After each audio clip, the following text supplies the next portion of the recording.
Dia 11 de julho, dia de São Bento de Núrcia, um dia muito importante para todos os devotos de São Bento e de modo muito especial para nós da Fraternidade de Ars. São Bento, ele não faz parte de nossa história apenas como um dos padroeiros, é praticamente o principal padroeiro desta obra, deste movimento, porque está desde o início, desde a raiz de nossa história. Falar de São Bento é como falar de um professor, é como falar de um grande amigo do passado. Toda vez que preciso falar sobre São Bento, me recordo da minha própria história vocacional e de tudo aquilo que Deus fez na minha vida depois que eu conheci a história deste homem.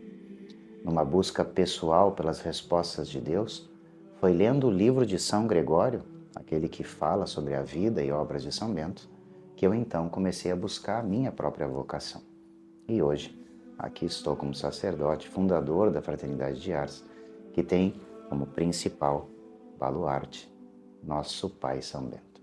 Então hoje é um dia de festa para toda a família beneditina, para todos aqueles que são devotos, todos aqueles que usam a medalha de São Bento e que, sobretudo, acompanharam a nossa novena aí realizada com tanto carinho e dedicação pelo nosso querido irmão Murilo. Hoje, portanto, é um dia de festa. Vamos falar um pouquinho então sobre a história de São Bento e toda a sua contribuição para a Igreja. Quando falamos de São Bento, nós estamos falando do ano de 480 a 547, mais ou menos. Então, nós estamos falando de um homem que viveu em torno de 60 a 66 anos, né? Que para nós seria uma vida curta, uma vida breve, mas que para aquela época já não tinha essa mesma conotação, né? Um homem de 60 anos naquela época já era considerado bem idoso, né? São Bento, ele é de uma família nobre, uma família da região da Nursia, um reino, né, ostrogótico, né, ali da Itália. E São Bento foi enviado para Roma para estudar, né? Ele, assim como os jovens de famílias nobres daquela época, eles eram enviados para estudar em Roma, né? Tudo isso você vai encontrar no livro Diálogos de São Gregório Magno, tá? Que ele vai redigir lá por 593, se baseando em fatos narrados pelos próprios monges que conheceram pessoalmente São Bento. Então, São Bento, de uma família nobre, é enviado para Roma para fazer os seus estudos, né? Estudos sobretudo de retórica e filosofia. Mas São Bento ele se decepciona com Roma, porque naquela época havia uma decadência não só de toda a questão política da organização social, mas também moral, né? E ele se decepciona com a sociedade, se decepciona com a decadência moral de Roma. Então, ele resolve literalmente fugir, retirar-se e vai para uma região chamada Enfide, próximo de Roma, né? Por volta do ano 500. Ele então encontra um monge chamado Romano, alguns dizem que ele era abade, né? Se encontram, e é este monge, este abade, que coloca o hábito de eremita em Bento. E ele então instala-se numa gruta de difícil acesso, a fim de viver como eremita. E ali ele passa por cerca de 3 anos em total solidão. Nesse período, São Gregório relata que São Bento ele ali enfrenta, né, os seus demônios, enfrenta as suas trevas.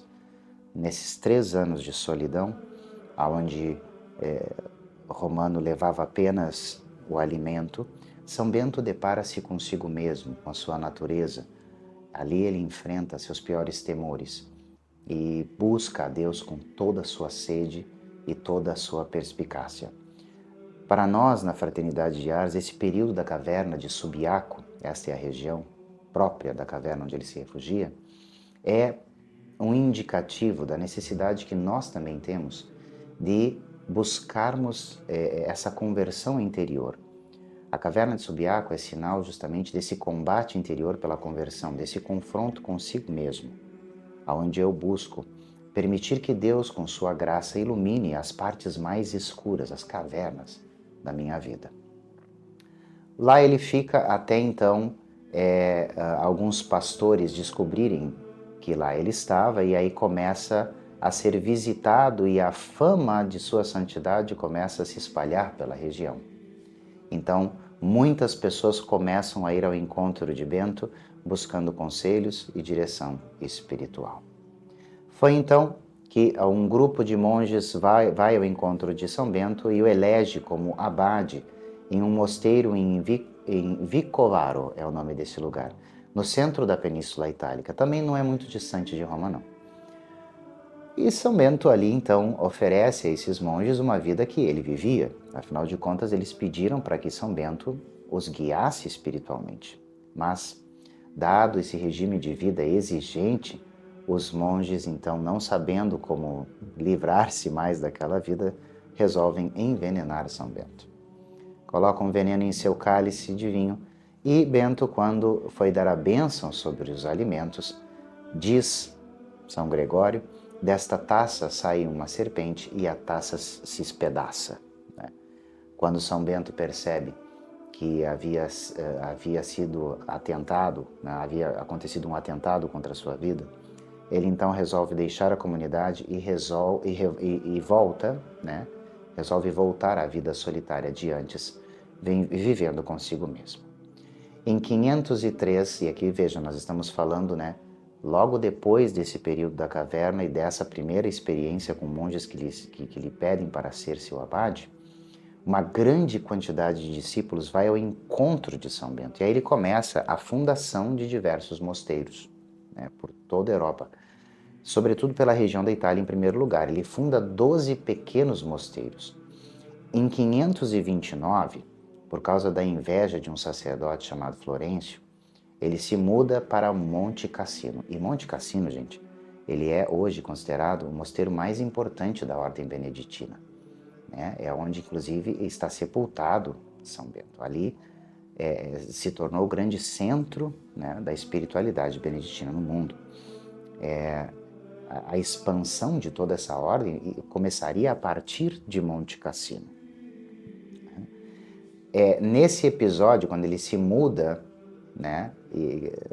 para então depois fundar o Monte Cassino, que Florêncio envenena um pedaço de pão e envia para São Bento, e aí ele tem a segunda tentativa de um atentado contra a sua vida. São Bento dá o pão a um corvo, que leva esse pão para longe, salvando ele também de mais uma tentativa de morte. É por isso que nas imagens de São Bento, geralmente nós vamos ver um corvo, um pedacinho de pão, ou em outras imagens nós vamos ver uma taça com uma serpente. Isso significa justamente as duas tentativas, os dois atentados contra a vida de São Bento e como milagrosamente ele escapou disso.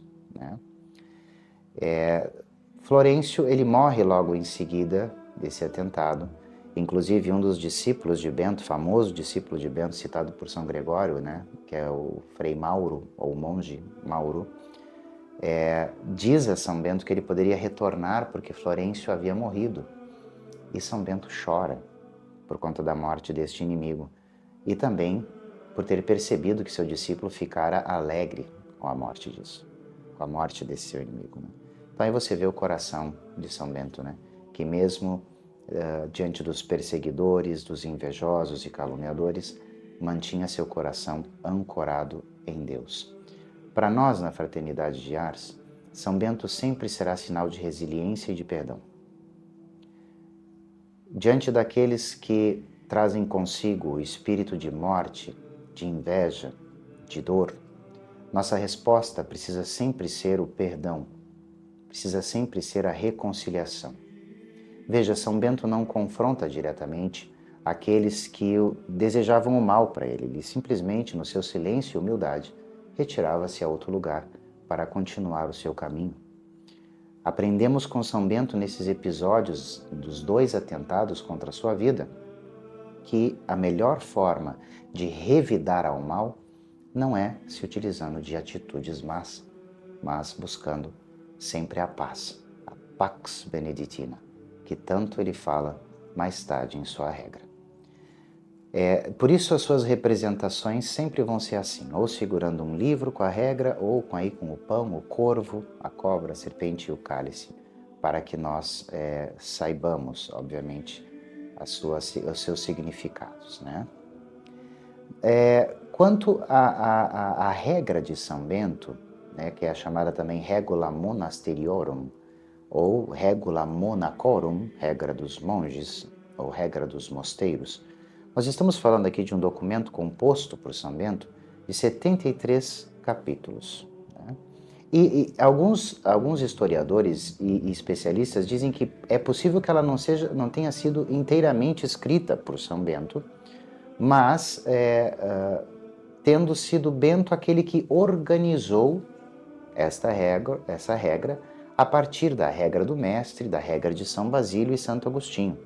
Então, há aqui várias teorias acerca de se ela teria sido feita exclusivamente por ele ou se ele, a partir de regras que já existiam naquela época, teria então aperfeiçoado e compilado esta sua regra. Bom, isto é irrelevante. O que é mais importante é que a partir da regra de São Bento há uma verdadeira atualização, renovação da vida monacal em todo o Ocidente. Pai dos monges do Ocidente, praticamente ele é conhecido. A regra de São Bento pode ser organizada ou estruturada em 9 partes. Primeiro, nós temos a estrutura fundamental do mosteiro, dos capítulos aí de 1 a 3. Depois, dos capítulos de 4 a 7, São Bento vai falar sobre a arte espiritual, a conversão em si, a vida interior. E aqui, certamente, vemos frutos do que ele experienciou na caverna de Subiaco. Dos capítulos 8 a 20, então, ele entra na oração comum, ou seja, todas aquelas regras que dizem respeito à oração que é feita em comunidade no mosteiro, em que os monges rezam juntos. E aqui é organizado muito do que hoje nós chamamos de liturgia das horas. As horas e o ritmo dos monges, ela possui uma harmonia impressionante. A regra do 3 vezes 8 se aplica de maneira impressionante na vida de São Bento. 8 horas de descanso, 8 horas de trabalho, 8 horas de oração. 3 vezes 8, 24. São Bento busca na integralidade, busca essa harmonia do ser humano, no seu interior e no seu exterior. Que a nossa boca concorde com o que pensamos, nosso pensamento concorde com nossa voz. Nós percebemos na regra de São Bento uma proposta de um ritmo sadio da vida, em que nós conseguimos, com a oração, o trabalho, o descanso ou o lazer, encontrar aí um equilíbrio espiritual. Depois dos capítulos 21 a 52, ele vai tratar da organização interna do mosteiro, e aí vai falar das diversas funções, o celeireiro, o prior, etc, etc. Como os monges devem se organizar em vida comunitária. E aí você percebe aí algo também muito importante, que é a necessidade de termos a nossa vida claro e organizado aquilo que fazemos. A organização no trabalho reflete a organização interior. Mais tarde, se a gente vai seguindo, ele do capítulo 53 a 57, ele vai falar sobre as relações do mosteiro com o mundo. Como o mosteiro deve se relacionar com o mundo. A proposta da vida monástica de São Bento não é um isolamento do mundo, mas uma busca por uma relação sadia entre pessoas, homens e mulheres que foram chamados a uma vida de silêncio e o mundo com toda a sua agitação. O mosteiro é como um farol. O mosteiro é como um porto seguro que ali se estabelece numa região para ser para todos que estão ao seu redor uma fonte de luz, uma fonte da presença de Deus. Quantas e quantas cidades na Europa, inclusive na América e em muitos outros lugares do mundo, nasceram ao redor dos mosteiros, Então o mosteiro sempre foi uma fonte de espiritualidade, mas também uma fonte de crescimento e prosperidade econômicos, pois dali se formava então todo um conjunto de atividades tanto agrícolas quanto comerciais, etc.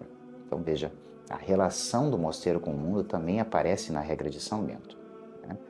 Dos capítulos 58 a 65, vemos ali a renovação da comunidade monástica. né? De fato, no que diferencia a proposta de Bento relacionado às demais regras do passado. Né? No capítulo 66, de modo específico, nós temos um trecho que fala sobre a porta do mosteiro e a clausura, ou seja, dos limites daquilo que pode ou não pode fazer um monge. É muito importante, você percebe para São Bento, esse estabelecer de limites.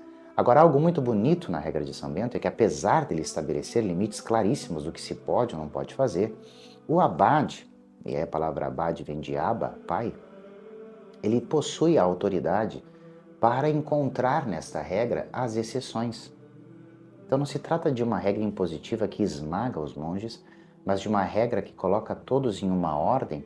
Porém, São Bento diz que o abade deve olhar para cada um de modo muito pessoal, pois um aspecto ou outro da regra pode ser que, se aplicado a determinada pessoa, cause dano à sua alma.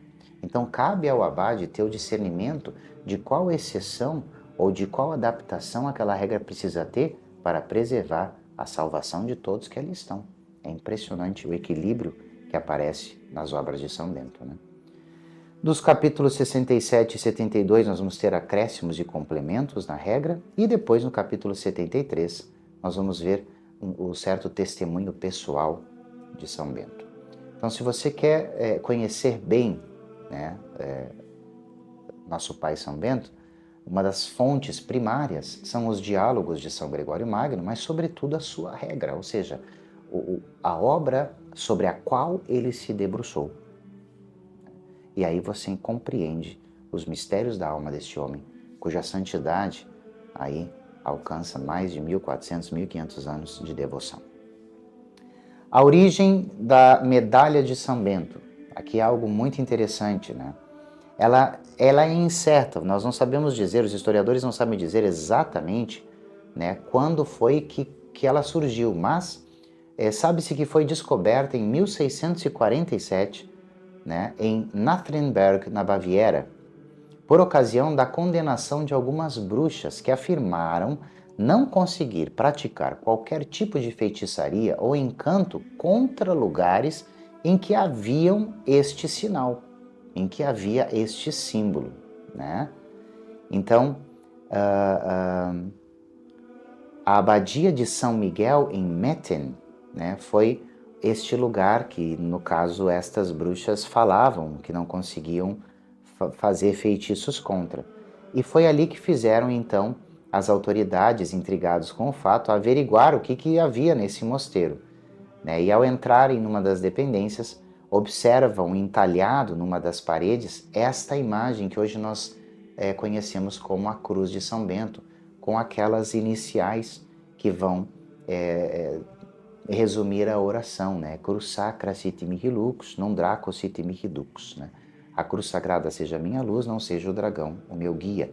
E ao redor, o vade retro satana, nunquam suade mihi vana. Sunt mala quelibas, ipsem venena bibas. Vade retro satanás, não me aconselhe coisas vãs. São maus teus conselhos, bebe tu mesmo o teu veneno. Bom, com uma oração dessas, é óbvio que feitiçaria nenhuma vai bater contra aí, né, minha gente? Então, ali se descobre esta devoção e, bom, a partir disso, a partir ali de 1647, ela começa a se tornar um pouco mais pública. Mas nós podemos aqui fazer uma análise interessante. Nos últimos 50 anos, nos últimos 60 anos para cá, a devoção à medalha de São Bento tem ganhado grande proporção no mundo inteiro. E hoje ela é extremamente famosa, né? Extremamente querida entre os católicos. São muitos aqueles que utilizam a medalha de São Bento junto de si, ou nas portas de sua casa, ou em diversos outros lugares. Graças a Deus, né? Então, nós encontramos essa devoção e a maneira como ela foi descoberta também é muito interessante. São Bento, ele então é para nós, meus amados, um sinal da presença de Deus. Aqui está um resumo da proposta de São Bento. São Bento propõe para nós uma arte de viver. Uma arte de viver. Ora et labora. Reza e trabalha. O ritmo das horas. O equilíbrio, a harmonia entre o meu interior e o meu exterior. A relação entre igreja e toda a comunidade local. São Bento, de modo muito humilde e de modo muito simples, contribui, literalmente, para o desenvolvimento cultural, social e espiritual do Ocidente.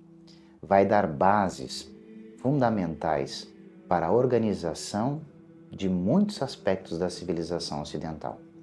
Paulo VI, mais tarde, vai declará-lo como patrono da Europa. É também padroeiro da Boa Morte. Depois eu explico porquê no finalzinho. E considerado o grande patrono também dos exorcistas. São Bento, ele é para nós um sinal de uma arte de viver. Mas que arte de viver é essa, Padre? Ele nos oferece uma arte de viver na presença de Deus. Aqui é a grande luz que São Bento lança sobre o seu tempo. Numa decadência moral, São Bento oferece uma vida, um caminhar, um santificar-se na presença do Senhor. Inclusive, num trecho da regra diz: recorda-te que tudo que você faz a todo tempo está sob vós o olhar do Senhor. Estar na presença de Deus é uma vida que busca como a vida de São Bento. E nós, na Fraternidade de Ars, temos justamente esse carisma vinculado a essa busca. Queremos viver essa arte, a arte de bem viver, equilibrado, de modo equilibrado, harmônico, justo, misericordioso, mas esta arte de viver tem que ser uma arte de viver na presença de Deus. São Bento termina a sua vida, segundo os registros, a 21 de março, tendo avisado os seus monges 6 dias antes e ordenado que cavasse a sua cova e a deixasse pronta. Ele então, indo à Santa Missa, recebe o viático, com os braços abertos, segurado por seus discípulos. Logo após receber o viático, encerra sua vida neste mundo e inicia no outro. Por isso é padroeiro da Boa Morte, porque falece recebendo o viático nos braços de seus discípulos, em paz. Com o coração certamente feliz e com aquela sensação de dever cumprido, de ter buscado a santidade e aberto um grande caminho de santidade. Há muitos que agora, por séculos e séculos depois, ainda seguem o seu exemplo, o seu modo de vida. Eu desejo ardentemente que esse dia seja um dia abençoado, um dia na presença de Deus, e que, a exemplo de São Bento, busquemos não nos deixar levar pela decadência do mundo, pelos desafios que nos apresentam, pelas tentativas deste espírito de morte que avança sobre nós. Assim como São Bento, que a nossa resposta ao mundo seja sempre uma resposta de paz, uma resposta de profunda oração, uma resposta que seja a própria presença de Deus. Que assim como ele, eu e você, possamos ser sinais da presença de Deus neste mundo. Que São Bento de Núrcia interceda por nós nesse dia e que nós possamos ter um dia abençoado na sua presença. Que Deus te abençoe.